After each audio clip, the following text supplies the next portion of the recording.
Story number 1. Shadows on the Alaska Highway.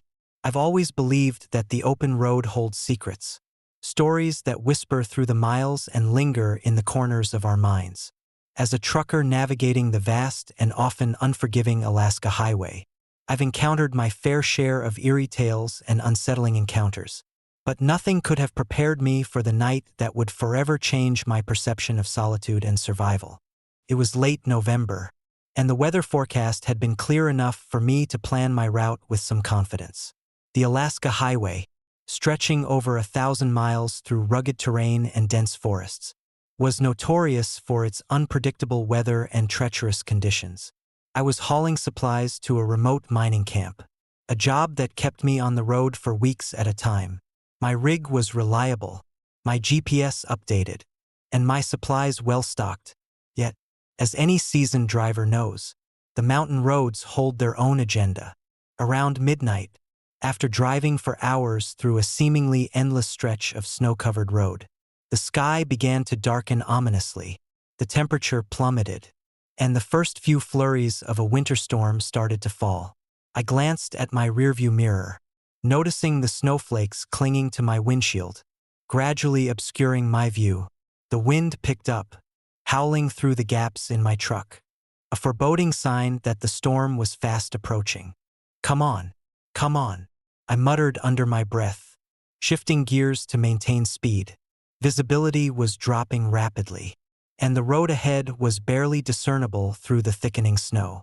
The GPS signaled a potential delay, but I pressed on, knowing that turning back at this hour was futile.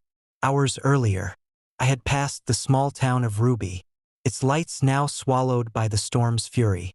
As the night deepened, the storm unleashed its full wrath. Snow piled high against my windshield, and the wind battered my truck with relentless force. I decided to find shelter, slowing down in hopes of finding an open spot where I could wait out the worst of the storm. That's when I saw it, a faint light flickering in the distance, just off the side of the highway. Relief washed over me. Any shelter was better than braving the storm outside. I carefully navigated my way towards the light, the snow making every maneuver a challenge. As I drew closer, the outline of a small house came into view, its windows glowing warmly against the harsh winter night. The house looked abandoned, with overgrown vegetation surrounding it. But the light suggested that someone or something was inside. I parked my truck a safe distance away, rolling down my window to peer inside. The house appeared cozy, the light emanating from a single room, perhaps a kitchen or a living area. The door was slightly ajar, swaying gently with the wind. My heart raced with a mix of hope and apprehension. Should I seek help? Or was this just a mirage created by the storm?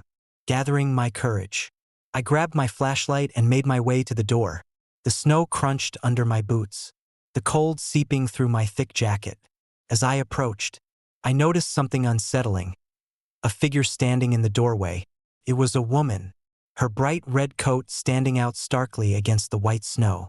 Her presence was both mesmerizing and eerie, her posture stiff as she stared directly at me. "Hello," I called out, my voice barely audible over the howling wind. She didn't respond. Instead, she stood motionless, her gaze fixed on me with an intensity that sent shivers down my spine.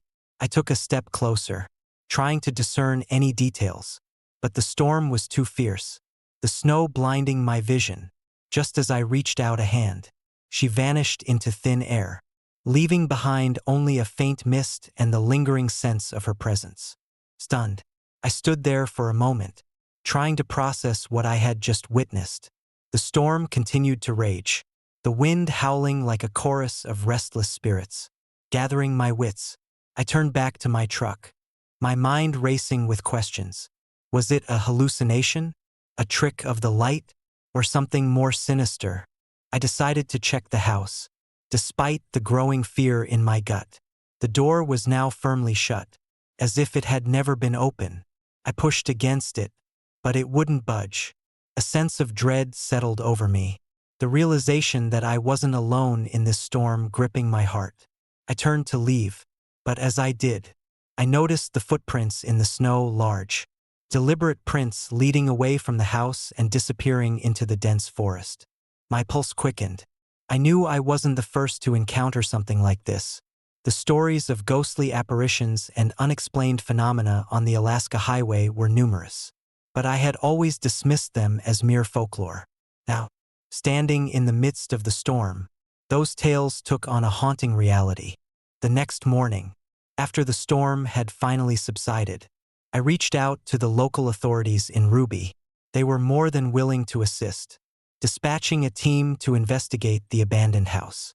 As the rescue team combed through the area, they found nothing, no sign of anyone living there. No tracks leading further into the forest. Just the same eerie footprints leading to nowhere. It was then that I learned the tragic story behind the house. 30 years earlier, in December 1956, a family of 4 had been caught in the same storm. They sought shelter in the very house I had approached, only to be lost to the relentless blizzard. Their bodies were never found, and the house was left abandoned, a silent witness to their desperate struggle for survival. The stories of the Donner Pass were filled with similar tragedies. Families and travelers lost to the unforgiving winter, their spirits believed to linger in the storm's embrace. The woman in the red coat was said to be the wife of one such family, forever searching for her lost children amidst the swirling snow. The realization that I had encountered the spirit of a desperate mother searching for her family left me shaken. The storm had not only trapped me physically, but had also thrust me into a supernatural nightmare where the boundaries between the living and the dead blurred under the harsh Alaskan winter. Determined to find closure, I returned to the site the following year with a team of paranormal investigators and local historians. Armed with cameras, EVP recorders, and a deep sense of respect for the lost souls, we ventured back into the heart of the storm. The conditions were just as treacherous, but the presence of our equipment and the shared purpose kept our fears at bay. That night, as the snow began to fall once more, we set up camp near the abandoned house. We conducted a séance, speaking words of remembrance and offering our prayers for the lost family. The air grew cold, the wind whispering through the trees like the cries of the forgotten. As midnight approached, the same woman in the red coat appeared, her form translucent and sorrowful. "Please, help us," she whispered, her voice echoing through the night. "Find our children, set us free." Moved by her plea, we intensified our search, scouring the dense forest for any signs of the missing family. Hours turned into days, and just when hope seemed lost, we discovered a hidden grove where the snow had shifted to reveal a makeshift grave, a final resting place for the family. We placed offerings of flowers and candles, the flickering flames casting a warm glow against the cold darkness. As we performed our final rites, the woman's spirit appeared once more, her expression now one of gratitude and peace. "Thank you," she whispered, her form dissolving into the night as the spirits of her children emerged, their faces serene and free from the torment that had bound them for so long. The storm began to calm, the oppressive cold lifting as if acknowledging our efforts to bring peace to the restless souls.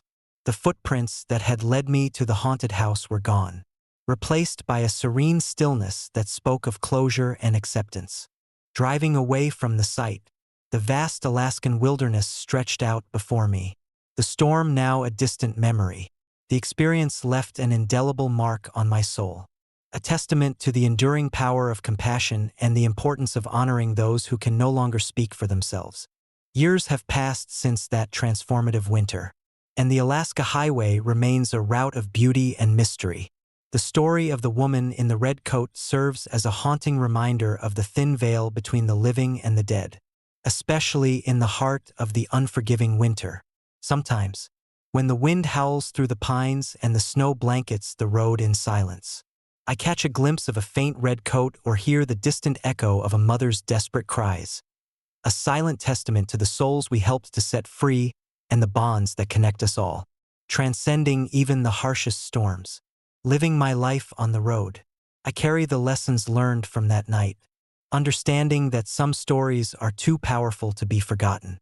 their echoes lingering in the winds and whispers of the mountains. And as long as we remember and honor the tales of those who came before us, their spirits will continue to guide us. Their whispers a haunting yet beautiful melody that echoes through the ages. Story number 2. Whispers in the Frost. I've always been drawn to the untouched wilderness of Vermont, where the snow blankets the land in a serene yet formidable silence. It was during one of these solitary escapes that I stumbled upon the forgotten tales of the past, stories etched into the very fabric of the land. But nothing could have prepared me for the chilling encounter that awaited me on that fateful winter night. It was December 1939, a time when the world seemed to hold its breath under the weight of impending war. The small town of Pinebrook, nestled deep within the Vermont woods, was no stranger to harsh winters. But that year, the storm was different. It raged with an intensity that bordered on the supernatural, as if nature itself was rebelling against the chaos unfolding beyond its borders. John Miller was a name that echoed through the annals of Pinebrook's history, a man whose fate became a haunting legend. On that brutal winter night, John, a seasoned woodsman, had ventured deep into the forest to gather firewood for his family. The storm had caught him off guard, turning a routine task into a desperate struggle for survival. Days turned into nights as the blizzard showed no signs of relenting, trapping John in a maze of white. When the rescue teams finally arrived, the aftermath was nothing short of horrifying. John's body was found frozen solid, his face contorted in an expression of sheer terror, eyes wide open as if he were witnessing something beyond comprehension. The discovery sent ripples of fear through Pinebrook, planting seeds of a dark folklore that would linger for generations. Decades later, I found myself driving through the same desolate roads of Pinebrook, chasing the ghostly remnants of my own restless spirit. As a writer, I sought inspiration in the untamed beauty of nature, but what I encountered was a story of despair and the supernatural that I couldn't have imagined. The winter of 2023 was unforgiving. Heavy snowfall transformed the landscape into a monochromatic expanse, the trees bowing under the weight of icy branches. I had rented a cabin on the outskirts of Pinebrook, hoping to find solitude and perhaps uncover the truth behind John Miller's tragic end. The locals were tight-lipped, their eyes haunted by memories best left undisturbed. One evening, as the wind howled like a chorus of lost souls, I sat by the fireplace, thumbing through old newspaper clippings and journals that chronicled the events of 1939. The more I delved into the past, the more I felt an inexplicable connection to John's plight. It was as if his story was reaching out to me, pulling me deeper into the mystery. That night, the storm reached its zenith, the blizzard outside intensifying to a near-violent frenzy. The cabin creaked and groaned under the assault of the wind, the windows rattling as snow pummeled against the glass. I was restless, unable to shake the feeling that I was being watched. The stories of whispered cries and ghostly footsteps echoed in my mind, a persistent reminder of the past that refused to stay buried. Around midnight, the whispers began. First, they were faint, almost indistinguishable from the howling wind. But as the night wore on, the whispers grew louder, more distinct, carrying words of anguish and desperation. I strained to listen, my heart pounding with a mix of fear and fascination. "Help us, find peace," the voices seemed to plead, their sorrow palpable in the freezing air. I grabbed my flashlight and cautiously made my way through the cabin, the beams of light dancing across the shadowed corners. The sounds led me to the attic, place I had avoided, fearing the unknown secrets it held. Climbing the narrow staircase, each step creaked ominously beneath my weight. The attic was cluttered with old furniture and forgotten memories, dust particles floating in the cold air. As I reached the top, the whispers intensified, swirling around me like a ghostly storm. My flashlight flickered, casting eerie shadows on the walls. In the center of the attic stood an old, wooden rocking chair, its motion slow and deliberate despite the absence of any visible force. The temperature plummeted further, my breath visible in the frigid air. Suddenly, a cold gust of wind swept through the attic, extinguishing my flashlight and plunging me into darkness. Panic surged through me as the whispers turned into agonized cries. I fumbled for my backup flashlight, the beam cutting through the darkness to reveal a horrifying sight. There, standing beside the rocking chair, was the apparition of John Miller. His face was frozen in that same look of terror, eyes wide open and staring into the abyss of the storm. "Why can't you move on?" His ghostly voice echoed through the attic, filled with sorrow and rage. We were lost, consumed by the storm, left to wander forever. Tears welled in my eyes as I reached out, my hand passing through his ethereal form. "I'm sorry," I whispered, my voice breaking. "I'm here to help." John's spirit seemed to waver, his expression softening slightly. "Find our resting place," he implored. "Only then can we find peace." Determined to honor his plea, I spent the next few days researching the exact location where John and his family had perished. Armed with maps and old photographs, I ventured deeper into the forest, braving the relentless winter to uncover the truth. The journey was treacherous, the snow-covered terrain making every step a challenge. But the weight of their unresolved suffering pushed me forward. After hours of searching, I stumbled upon a forgotten clearing, the remnants of the Thompson family's final moments still visible in the frozen ground. The snow was undisturbed except for a series of large footprints leading to an old, abandoned well, a place that had become a symbol of their tragic end.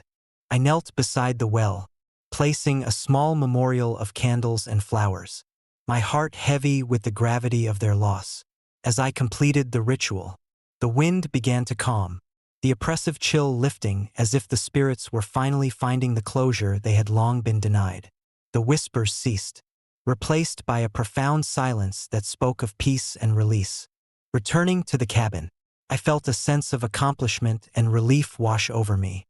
The haunting presence that had plagued my nights was gone, replaced by the comforting warmth of the fireplace and the gentle silence of the snow-covered forest. But the memory of John Miller's sorrowful gaze and his plea for peace remained etched in my mind, a haunting reminder of the thin veil between the living and the dead. Years have passed since that transformative winter in Vermont, and the cabin stands as a testament to the enduring power of compassion and understanding. Pinebrook remains a quiet town, its residents carrying the stories of the past like a silent burden. And sometimes, during the fiercest storms, when the wind howls through the pines and the snow blankets the land in relentless silence, I catch a faint whisper carried by the wind, a whisper that speaks of lost souls and the hope of finding peace amidst the unforgiving winter. Living in the wilderness taught me that some stories are too powerful to be forgotten, their echoes lingering in the winds and whispers of the mountains. And as long as we remember and honor the tales of those who came before us, their spirits will continue to guide us, their whispers a haunting yet beautiful melody that echoes through the ages. Story number 3. Echoes of the Stanley. I've always been captivated by the allure of historic hotels, places where time seems to stand still and stories linger in every corner. So when my wife, Laura, and I decided to spend our winter vacation at the Stanley Hotel in Estes Park, Colorado, we were thrilled by the prospect of experiencing its storied past firsthand. Little did we know, our stay would plunge us into a chilling ordeal that would forever alter our perception of reality. The Stanley Hotel stood majestically against the backdrop of the Rocky Mountains, its grand architecture a testament to early 20th century opulence.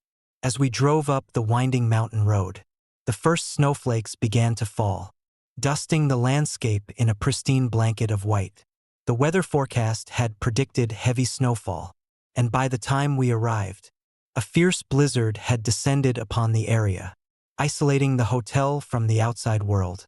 Upon entering the lobby, we were greeted by the warm glow of crystal chandeliers and the comforting crackle of the grand fireplace.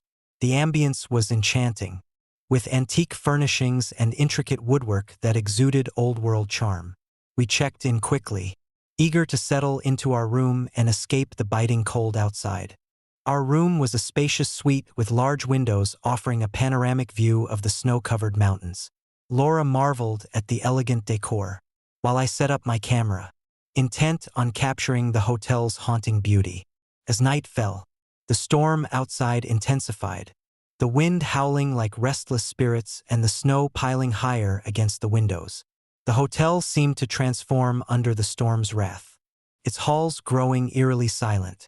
After dinner in the grand dining room, Laura and I retired to our suite, exhausted from the day's travel. As we settled into the plush armchairs by the fireplace, the warmth of the flames provided a comforting respite from the storm raging outside. We sipped our hot cocoa, sharing stories and reminiscing about our past vacations. But as midnight approached, an unsettling feeling began to creep into the room. The temperature seemed to drop, and the once comforting shadows cast by the fire now danced menacingly on the walls. I glanced at Laura, noticing her unease. "Do you hear that?" she asked softly, her eyes scanning the dimly lit room. I strained my ears, trying to discern any familiar sounds amidst the howling wind. At first, I thought it was just the storm, but then I heard it again, a faint, distant melody of piano music, accompanied by the unmistakable sound of children laughing and running. "Piano music?" I whispered, my heart pounding. "But there's no piano in our room." We exchanged worried glances, the unease between us growing. Determined to investigate, I grabbed my flashlight and cautiously made my way through the darkened hallway. The hotel was nearly deserted tonight, the few remaining guests tucked away in their rooms, seeking shelter from the storm. As I walked down the corridor, the sound of the piano became clearer, echoing through the halls with a haunting resonance. The laughter of children followed, growing louder and more distinct. I approached the grand staircase, the source of the music seemingly emanating from the upper floors. My pulse quickened as I ascended the stairs, each step creaking under my weight. Reaching the top of the staircase, I found myself in a long, dimly lit hallway lined with antique doors. The piano music was coming from one of the rooms at the far end. I approached cautiously, the laughter echoing around me like ghostly whispers. My hand trembled as I reached out to knock on the door. "Hello," I called softly, my voice barely audible over the storm. "Is anyone there?" The music stopped abruptly, replaced by an oppressive silence. I pushed the door open, revealing an empty room bathed in moonlight streaming through the large windows. The grand piano stood in the center, its keys untouched, yet a thin layer of dust covered its surface. Confusion and fear gnawed at me as I stepped inside, the door slamming shut behind me with a force that seemed to come from nowhere. I spun around, my flashlight catching a glimpse of movement in the corner of the room. There, in the dim light, stood a young girl in a white dress, her eyes hollow and filled with sorrow. Beside her, a boy mirrored her presence, his expression equally vacant. "Why are you here?" I demanded, my voice wavering with a mix of fear and compassion. The children stared at me, their silence more unsettling than any scream. Suddenly, the room grew colder, the temperature dropping to an unbearable chill. I felt an invisible force pressing down on me, the air thick with unspoken pain and anguish. Laura's voice echoed in my mind, urging me to leave, but my feet felt rooted to the spot. The children began to move towards me, their steps silent and deliberate, desperate to escape. I turned to flee, but the door refused to budge, trapping me in the haunted room. Just as panic threatened to consume me, a ghostly apparition of a man materialized beside the piano, a figure dressed in an old-fashioned suit, his face etched with grief and regret. "Help us," he whispered, his voice hollow and filled with despair. "We're trapped in the storm, unable to find peace." I collapsed into a nearby armchair, tears streaming down my face as the weight of their sorrow pressed upon me. "What can I do?" pleaded, my voice cracking with emotion. The apparition reached out a spectral hand, his touch cold and ethereal. "Remember our story," he implored. A family lost to the storm, their lives cut short by desperation and tragedy. Honor our memory, and let us find the peace we deserve. Summoning every ounce of strength, I nodded, understanding the depth of their suffering. Determined to help, I promised to uncover the truth behind their untimely deaths and ensure their stories were never forgotten. Days turned into weeks as I delved into the history of the Stanley Hotel, piecing together the fragmented accounts of that fateful winter storm. I discovered that 30 years ago, a family had indeed become trapped in the hotel during a severe blizzard. Isolated and desperate, they had succumbed to the unforgiving cold, their spirits forever bound to the place that had witnessed their final moments. Armed with this knowledge, I organized a memorial service in the Grand Ballroom, inviting former guests and locals who had heard the tales of the haunted hotel. We lit candles and placed flowers around the room, sharing stories of the lost family and honoring their memory. As we performed the ritual, the atmosphere in the hotel began to shift, the oppressive cold lifting as if the spirits were finally finding the closure they had long been denied. As the last candle flickered, the ghostly children appeared once more, their forms now serene and peaceful. The apparition of the man beside the piano nodded in gratitude before fading into the light, leaving behind a sense of tranquility that had eluded the hotel for decades. That night, the footsteps and cries were gone, replaced by the gentle hum of the wind and the comforting warmth of the fireplace. Laura and I felt a profound sense of accomplishment, knowing that we had played a part in helping the restless spirits find peace. The Stanley Hotel, once a place of tragedy and sorrow, now stood as a sanctuary of remembrance and healing. Years have passed since that transformative winter, and the memory of our encounter remains etched in my mind.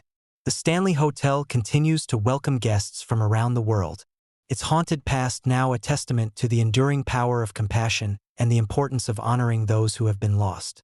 Sometimes, when the snow falls heavy and the wind whispers through the pines, I catch a glimpse of a faint light or hear the distant echo of piano music, a silent reminder of the souls we helped to set free and the bonds that connect us all, transcending even the harshest winters.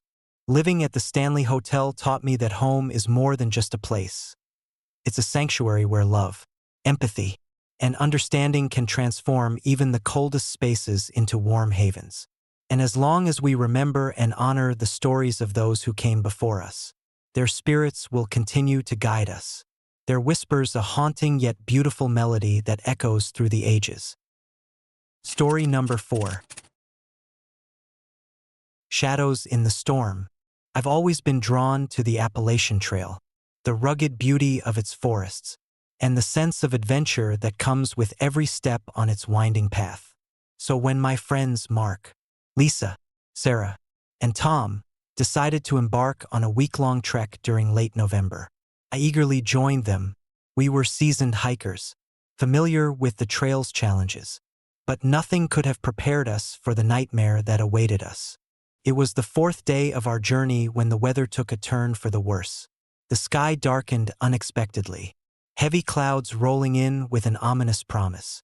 We checked the forecast earlier, optimistic that a passing storm would spare us. But Mother Nature had other plans.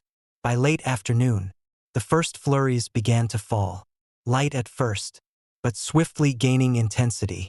"Looks like we're in for a rough night," Mark announced, his voice tinged with concern as he adjusted his pack. We decided to set up camp early, seeking shelter in a narrow clearing surrounded by dense woods. The wind howled through the trees, whipping the snow into a frenzy around us. As darkness enveloped the forest, the temperature plummeted, and the snowstorm transformed from a mere inconvenience to a life-threatening ordeal. We huddled together, sharing body heat and limited supplies, trying to stay positive despite the growing unease. Hours passed in a blur of white, the storm's fury intensifying, making it impossible to see more than a few feet ahead. Sleep eluded us, our minds racing with thoughts of safety and survival. Around midnight, the storm reached its peak. The wind was a deafening roar, and the snow felt like needles against our skin. That's when we heard it, the unmistakable sound of footsteps crunching through the snow, pacing back and forth on the ridge above our campsite. My heart pounded as I strained to listen, the fear of the unknown gripping me. "Did you guys hear that?" Lisa whispered, her eyes wide with fear. Mark nodded slowly, his usually steady demeanor wavering. "Yeah, it sounded like someone's walking around up there." We sat in stunned silence, the footsteps growing louder and more deliberate, as if someone or something was searching for us. The wind carried faint cries, the anguish in them sending chills down my spine. I glanced at Tom, whose bravado had long since faded into terror. "Maybe someone else got caught in the storm," he suggested weakly, though his voice lacked conviction. But deep down, we knew there was something more sinister at play. The trail ahead was engulfed in whiteout conditions, making it impossible to navigate or call for help. We were isolated, vulnerable, and the storm showed no signs of letting up. The footsteps ceased abruptly, plunging us back into a tense silence. We held our breath, the only sounds the relentless assault of the storm outside and our own ragged breaths. Minutes felt like hours as we waited, hoping that whatever was out there had moved on. But as quickly as they had stopped, the footsteps resumed, this time closer, almost within earshot. Suddenly, a shadowy figure emerged from the swirling snow, its form barely discernible against the blinding white. It stood at the edge of our camp, motionless, his presence both terrifying and inexplicably sorrowful. The air grew colder, the temperature dropping further as the figure extended a hand towards us. "Help us!" A voice echoed through the storm, the words barely audible over the howling wind. Panic surged through me as I realized the figure wasn't just a lost hiker or another survivor. There was something ethereal about him, a lingering sadness that seemed to emanate from his very being. I wanted to scream, to run, but my legs felt rooted to the spot, paralyzed by fear. Mark mustered the courage to speak. "Who are you? What do you want?" The figure's eyes, hollow and filled with pain, met mine. "We were trapped," he replied, his voice now clearer, tinged with desperation. "Lost in the storm, unable to escape. Our souls can't rest until we're found." Before I could respond, the figure began to fade, the snow swirling around him like wisps of his tormented existence. His final words lingered in the air, a haunting plea that echoed in my mind long after he disappeared. "Please, help us find peace." The storm began to abate as quickly as it had intensified, the snow slowing to a gentle fall and the wind easing its relentless assault. Exhausted and shaken, we huddled together, the weight of the encounter heavy on our hearts. The next morning, the sky cleared, revealing the extent of the storm's devastation. Trees were bent under the weight of snow, and our campsite lay buried beneath a thick layer of white. Rescue teams arrived within hours, their search efforts hampered by the lingering aftermath of the blizzard. When they found us, we were disoriented but alive, our ordeal leaving us with more questions than answers. We recounted our experience, describing the shadowy figure and the cries that had pierced through the storm. The rescuers listened intently, their expressions a mix of skepticism and concern. Later, as we sat in the warmth of a nearby lodge, the story of our encounter began to spread among the rescue teams and locals. They shared tales of the Donner Pass, a treacherous section of the Appalachian Trail with a dark history. 30 years prior, during the same winter season, a family had become lost in the storm, their fate sealed by the unforgiving cold. No trace of them had ever been found, their disappearance adding to the trail's grim lore. The strange footprints we had discovered leading deep into the forest and then vanishing remained a mystery. Some speculated that they were the restless spirits of those lost souls, forever searching for a way out of the eternal winter that had claimed them. Others believed it was a cruel trick of nature, designed to disorient and confuse those who dared to traverse the pass during the storm. As days turned into weeks, the memory of that night haunted me. The figure's sorrowful plea echoed in my mind. a reminder of the thin veil between the living and the dead. I couldn't shake the feeling that the spirits we had encountered were still out there, their presence lingering in the snow-covered wilderness, waiting for someone to uncover their truth. Determined to honor their memory, I returned to the Appalachian Trail the following year, seeking closure and answers. I spoke with survivors, local historians, and even spiritual mediums, piecing together the fragmented stories of those who had vanished in the storm. Each account painted a picture of desperation, fear, and the relentless grip of winter that had taken so many lives. One evening, as I sat by the fire in a small cabin along the trail, I felt a familiar chill in the air. The wind outside began to howl, and the snow started to fall with renewed ferocity. I knew then that the spirits were restless, their story incomplete, their peace still unattainable. With a heavy heart, I ventured out into the storm, the trail obscured by the relentless snowfall. The night was dark and unforgiving, the wind a constant reminder of the tragedy that had unfolded years ago. As I trudged through the deepening snow, the haunting cries began to echo once more, guiding me towards a forgotten section of the trail.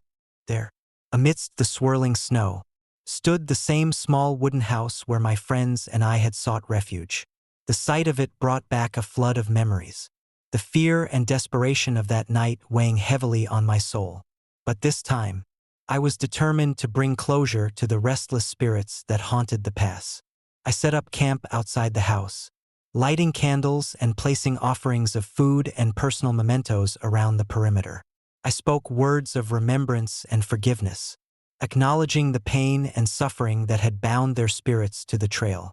As the storm raged on, I felt a presence watching me, the air growing colder as if the spirits were testing my resolve. Hours passed in a tense stillness, the only sounds the storm's fury and the flickering flames of the candles. Just as I began to lose hope, the wind subsided, and the snow ceased its relentless assault. A profound silence settled over the landscape, the oppressive weight lifting as if the spirits had finally found the peace they sought. In the dawn's early light, the house stood silent, its dark history now a part of the trail's enduring legacy. The footprints that had once led deep into the forest were gone, replaced by a serene stillness that spoke of closure and acceptance. I felt a sense of accomplishment and relief, knowing that I had played a part in helping the lost souls find their way home. Years have passed since that transformative winter, and the Appalachian Trail remains a place of beauty and mystery. The story of our encounter serves as a reminder of the fragile boundary between the living and the dead, and the enduring power of compassion and understanding. Sometimes, when the wind rustles through the pines and the snow blankets the trail in silence, I catch a glimpse of a faint shadow or hear the distant echo of cries, a silent testament to the spirits we helped to set free and the bonds that connect us all, transcending even the harshest winters. Living by the Appalachian Trail taught me that some stories are too powerful to be forgotten, their echoes lingering in the winds and whispers of the mountains. And as long as we remember and honor their tales, the spirits of the past will continue to guide us, their whispers a haunting yet beautiful melody that echoes through the ages. Story number 5. Echoes of the Silent House. I've always found solace in the open road, the endless stretch of highway and the comforting hum of my truck's engine. Is where I feel most at peace, away from the chaos of everyday life. But that winter night in Minnesota was about to change everything I thought I knew about solitude and survival. It was December 1985, and I was hauling supplies through the infamous Dalton Highway, a route known for its treacherous conditions and unforgiving winters. The forecast had been bleak, predicting a massive snowstorm that would sweep through the region with little warning. I should have listened to the warnings, but the deadline loomed, and I couldn't afford any delays. Ignoring the signs, I pressed on, confident in my ability to navigate the storm. By late afternoon, the sky had darkened ominously, and the first flakes of snow began to fall. I increased my speed, hoping to reach my destination before the weather worsened. But as dusk turned to night, the storm unleashed its full fury. Blinding snow swirled around me, reducing visibility to mere feet. The wind howled like a pack of wolves, and the temperature plummeted rapidly. My headlights struggled against the whiteout, and I knew I was in trouble. Desperation set in as the storm intensified, forcing me to pull over for safety. My truck's heater was working overtime, but the chill seeped through the cracks, making the cabin feel like an icebox. I scanned the desolate landscape, searching for any sign of shelter. That's when I saw it. A small wooden house standing defiantly against the onslaught of snow and wind. Relief washed over me. Any shelter was better than nothing. I made my way to the house, the snow crunching beneath my boots. The structure was old, its wooden frame battered by years of harsh winters. Smoke curled lazily from the chimney, a hopeful sign that someone might be inside. I knocked firmly on the door, my heart pounding with a mix of hope and fear. After what felt like an eternity, the door creaked open, revealing a dimly lit interior. An elderly man stood before me, his face weathered and eyes wary. "Come in," he rasped, his voice barely audible over the storm's rage. Grateful, I stepped inside, shaking off the snow and cold. The warmth of the house enveloped me, a stark contrast to the biting wind outside.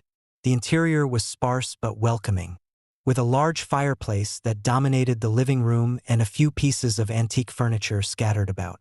A fire was burning brightly, casting dancing shadows on the walls. "Thank you," I said, removing my coat and hat. "I was caught in the storm and saw your house. I needed shelter." The man nodded silently, gesturing for me to take a seat by the fire. As I settled down, I couldn't help but notice the eerie stillness of the place. There were no signs of recent activity, no dishes in the sink, no fresh blankets on the bed. It felt as though time had stood still here. We sat in silence for a while, the only sound being the crackling of the fire and the howling storm outside. Then, suddenly, I heard it, the unmistakable sound of footsteps on the wooden floor above us. My heart skipped a beat. I glanced up, but the upper floor was empty, the doors and windows tightly shut against the storm. "Did you hear that?" I asked, my voice trembling.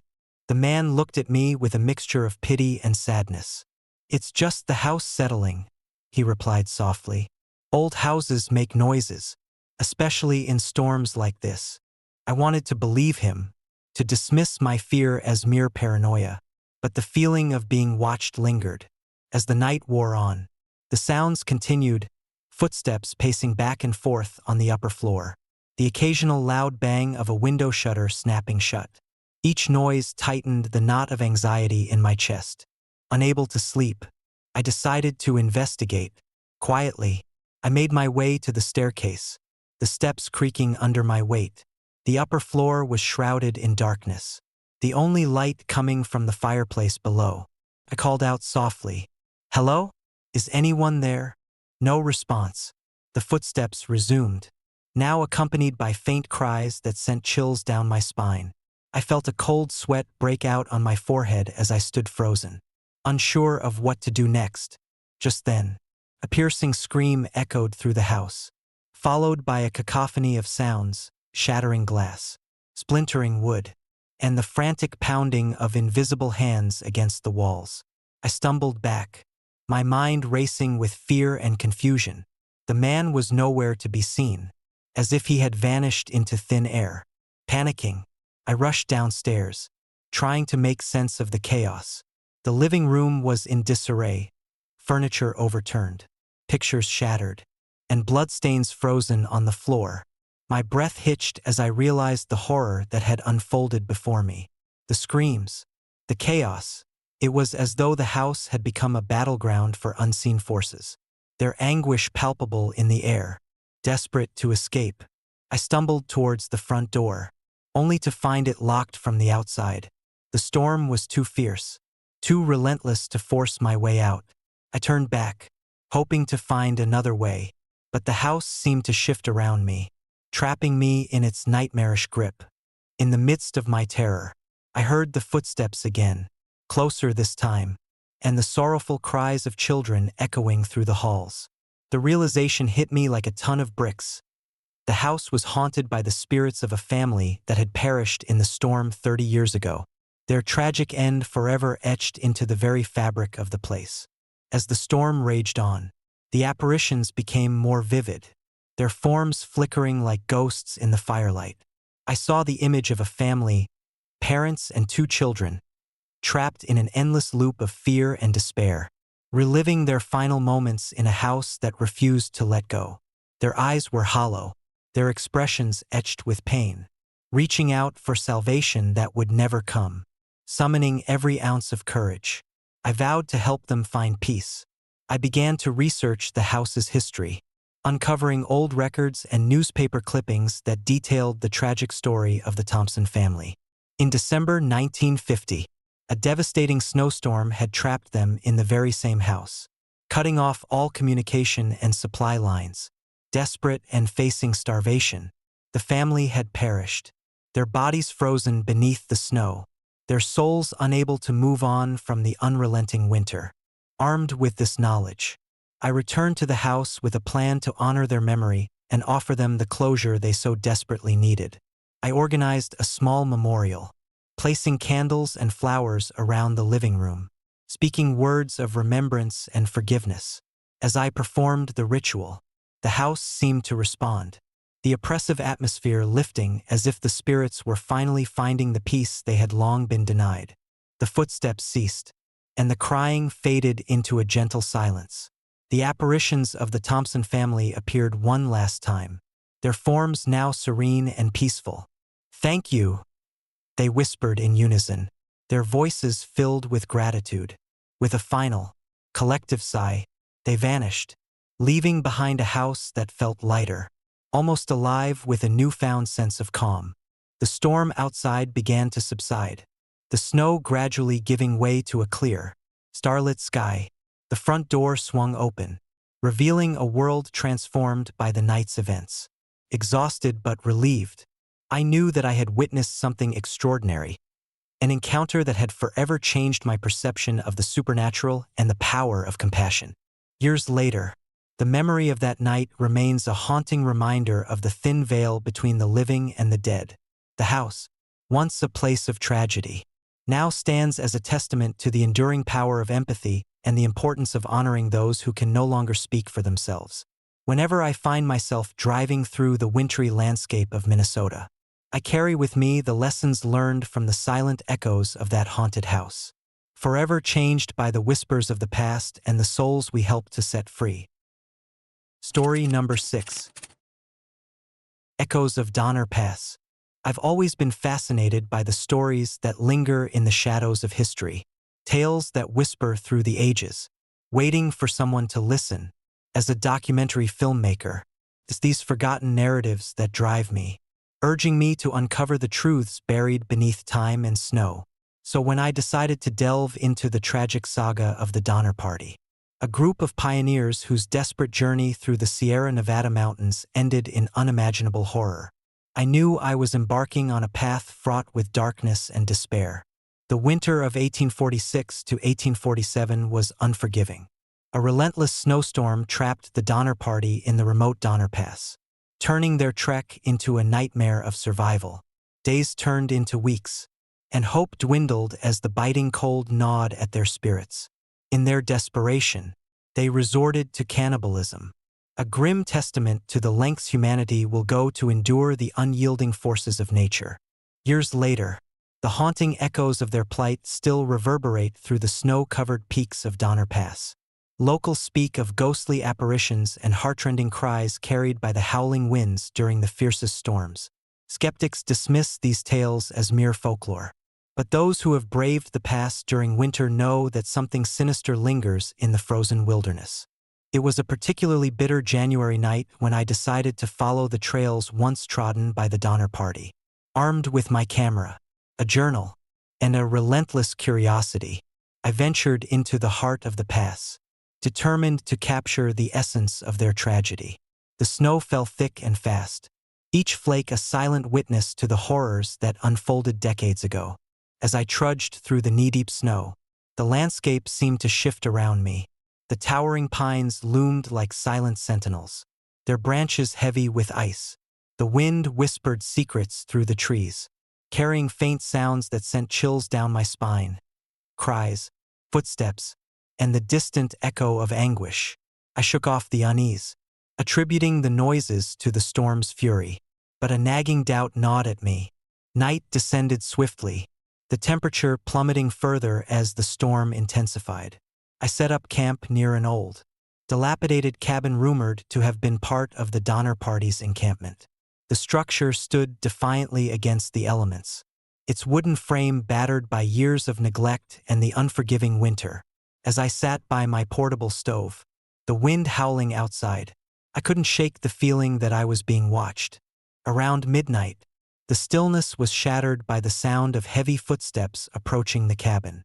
My heart raced as I peered out into the blizzard, my flashlight casting long, wavering shadows across the snow. Through the swirling snowflakes, I glimpsed a figure tall and gaunt, clad in tattered garments that seemed to merge with the darkness. His face was pale, almost luminescent against the white expanse, his eyes hollow with an eternal sorrow. Frozen in fear, I watched as the apparition reached the cabin door, his hands trembling as he pounded against the wood with desperate force. "Help us," he whispered, his voice barely audible over the storm's roar. The words sent a shiver down my spine, a haunting plea that echoed through the night, summoning every ounce of courage. I approached the door, the wind biting at my face. As I opened it, the figure vanished, leaving behind only the lingering chill and the oppressive silence of the storm. My mind raced, trying to comprehend what I had just witnessed. Was it a ghost? A hallucination brought on by isolation and exhaustion? Determined to uncover the truth, I decided to explore the cabin. Inside, the remnants of the Donner Party's desperate struggle were still palpable. Old tools lay scattered, remnants of a life abruptly halted by tragedy. In the corner, a frozen pool of blood stained the floorboards, a silent testament to the horrors that unfolded within these walls. The air was thick with the weight of sorrow, the oppressive atmosphere suffocating my resolve. As I documented the scene, the temperature seemed to drop even further, my breath visible in the frigid air. The room felt alive with the lingering presence of those who had perished here, their spirits trapped in a perpetual state of anguish.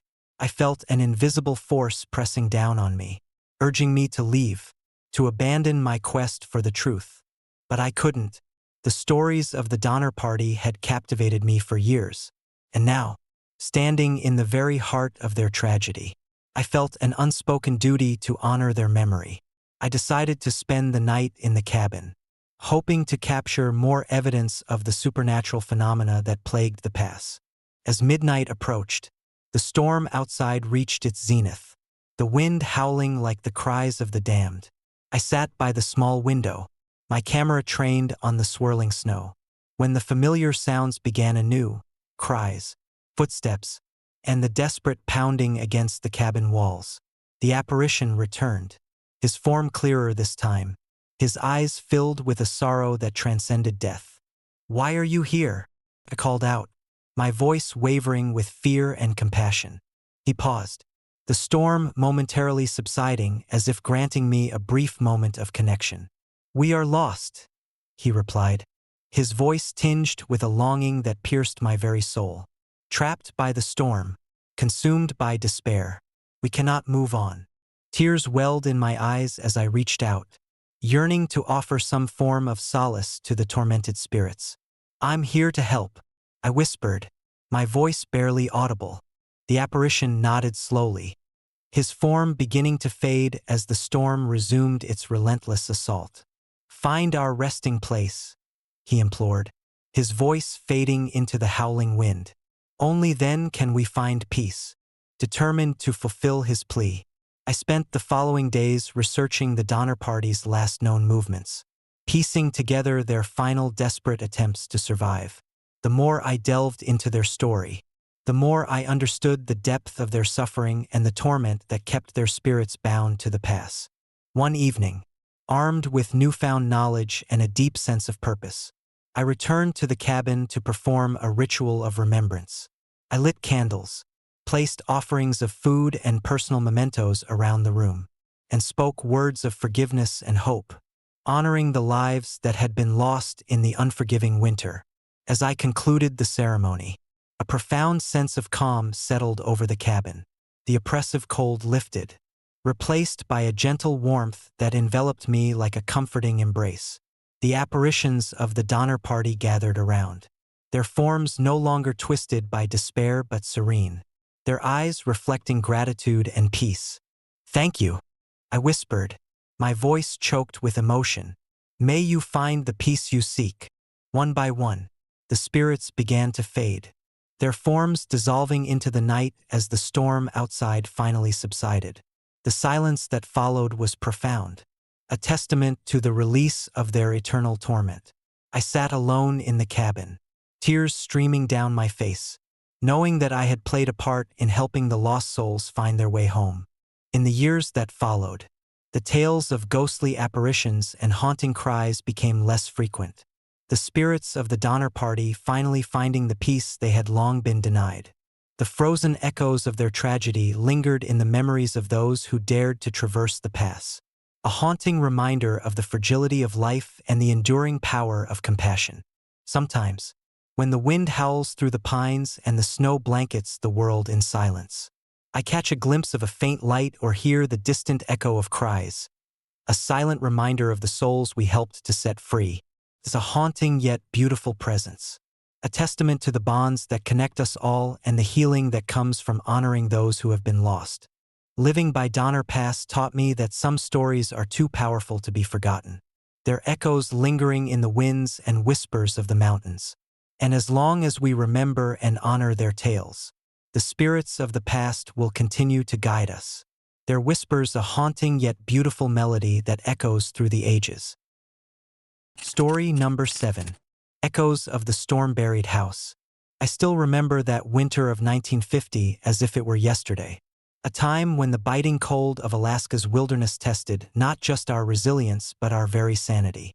My parents, John and Margaret, decided to relocate our family of 3 to a secluded wooden house deep within the Alaskan forest. They sought tranquility away from the bustling town life, believing that the serene isolation would be the perfect environment for my younger brother, Tommy, and me to grow. The house stood alone, surrounded by towering pines blanketed in thick snow, their branches heavy with the weight of winter. From the moment we arrived, the isolation was palpable. The nearest neighbor was miles away, and the only sounds were the howling wind and the occasional crack of ice shifting underfoot. Despite the foreboding silence, the house exuded a welcoming warmth, with a large stone fireplace that dominated the living room and antique furnishings that my mother meticulously arranged. The first few weeks were blissfully peaceful. We spent our days exploring the snow-covered trails, building snowmen, and sledding down gentle hills. Evenings were spent by the fire, sharing stories and dreams, the flickering flames casting dancing shadows on the walls. It was during these cozy nights that the first signs of something amiss began to surface. One particularly harsh evening, as the wind howled outside like a chorus of restless spirits, we settled into our nightly routine. The storm had intensified, trapping us indoors with its relentless fury. As midnight approached, a sense of unease settled over the house. The howling wind seemed to carry whispers, faint and indistinct, that sent shivers down my spine. Suddenly, a series of heavy knocks echoed through the wooden walls, startling us from our peaceful slumber. My father was the first to react, standing up to investigate the source of the disturbance. "Stay here," he instructed, his voice steady despite the fear evident in his eyes. Moments later, he returned, his face pale and eyes wide with confusion. "There's no one out there," he reported, though the lingering fear in his demeanor told a different story. We tried to brush it off, attributing the noise to the storm's ferocity and the old house's creaks. But as nights turned into restless weeks, the disturbances grew more frequent and unnerving. It wasn't just the knocking. We began to hear footsteps, heavy, deliberate steps that seemed to circle the house, stopping just outside the windows. Sometimes, the sound was accompanied by faint cries, the sorrowful wails of children lost to the unforgiving winter. My mother insisted it was the wind, but my father and I couldn't shake the feeling that we were not alone. One frigid night, the storm reached its peak, the blizzard outside turning visibility to zero. As we huddled by the fireplace, the sound of footsteps grew louder, closer, more insistent. The knocking returned, rhythmic and purposeful, followed by the unmistakable sound of a door being rattled from the outside. Panic set in as we realized that the noises were coming from our own house. We rushed to secure the doors and windows, but the wind was relentless, battering the panes with icy fury.